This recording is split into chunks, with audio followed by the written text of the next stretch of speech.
day that Sunny came into my life, or the day that I met my best friend, was July 28th, 2009. I had just started my shift when I was waiting tables at Joe's Crab Shack at the time. All I heard was a really loud boom. One of my tables said, "Oh my God, someone just threw a dog off the bridge."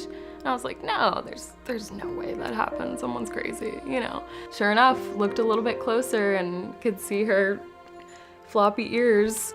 I just jumped around and acted like a crazy buffoon and started yelling baby and trying to get her to swim towards me, and that's what she did.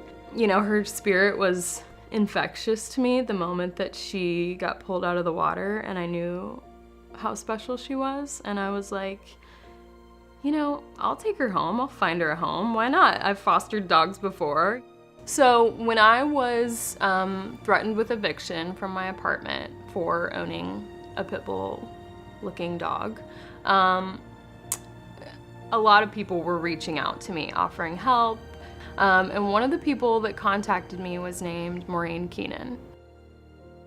What we were talking about doing was trying to create a foster network for animals who were evidence in court cases. And we started hitting walls right away. It was nobody's fault, but there was so much red tape. So we're standing in a shelter. We can't take these dogs out and put them in foster homes.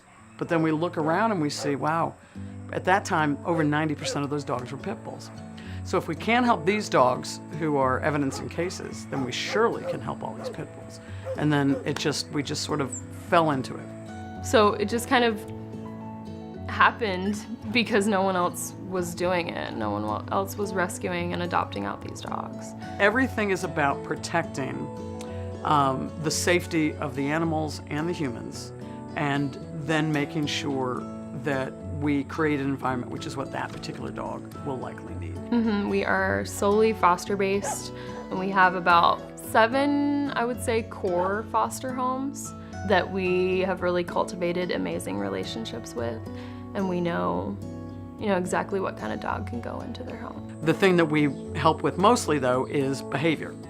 Dogs starting to feel better, dogs get, now the dogs are all crazy, or 2 of the dogs aren't getting along, or the dog's knocking my kid over, whatever it is. And then we deploy people into the home and to do behavior things, and we help them get together for pack walks and things like that. And once the foster parent says, I feel like the dog is ready, they're settled in, I think I know who they are, then the foster parent gives me, and Michelle also, the best sense of that personality that they can give us. And then we post the dog up on Pet Finder, Adopt a Pet, sometimes on the Facebook page, and then we start promoting them for adoption. The humans in every dog's life are the bottom line for whether that dog stays in a home or goes to a shelter. So the light went on for us. We have got to work with the humans in the home. We cannot look past them and just focus on the dog. The number of pit bulls just keeps, you pull 10, you get 12 in. This battle that we just could not seem to keep up with.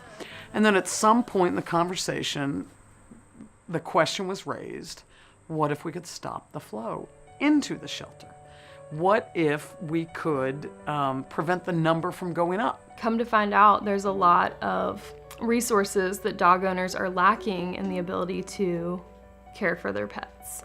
And, surrendering a dog to a shelter is often a very traumatic last resort for families. And a lot of people don't realize that, especially the animal welfare community. We are all really quick to pass judgment on people that give up their pets when we don't know the situation that they're in. We don't know what resources they're lacking. We don't know what they're struggling with. We don't know if they're struggling to put food on the table for their human children. So why don't we start evaluating these issues, practice a little bit of judgment-free compassion, and advocate for not only dogs, but their humans too. So it was a complete leap of faith that we said, let's find a zip code or 2 where the intake is very high, and let's go in there and see what do people need. But what we knew would be clear and simple and needed by everybody was food, flea and tick prevention, for some folks, leashes and collars, name tags, so that when the dogs got out, they could go right back home. So we thought, let's just give them those basics and see how it goes. In addition, we said to folks, is your dog going to be going to a shelter because of behavior? Hold on. We're going to send people to your home for free and work out your behavior issues. So we went in there and said, all right, let's see. And after a couple of months, the intake numbers started to steadily decline. And after a year and then 2 years, the data, because of course we keep really, really tight data, thank you, Kelsey, and what we're seeing and what the local shelter is seeing is the numbers have gone down, not just of pit bulls, but of dogs generally. I think the biggest point to drive home when it comes to pit bull terrier dogs or dogs that look like pit bulls is that they're just dogs. You know, there are amazing stories like Sunny's every day, but there are also millions of pit bulls in homes that do nothing but love their families every day.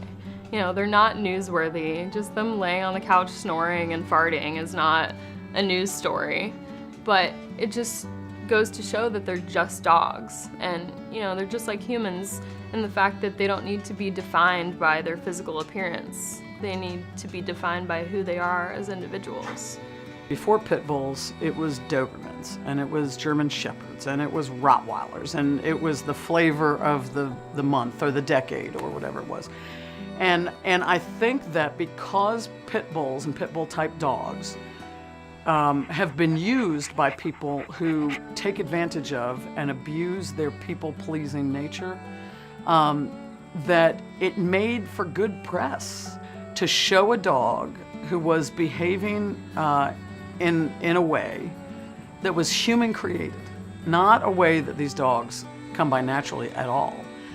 And to just create those images and plant those images in the minds of people. I was a victim of that.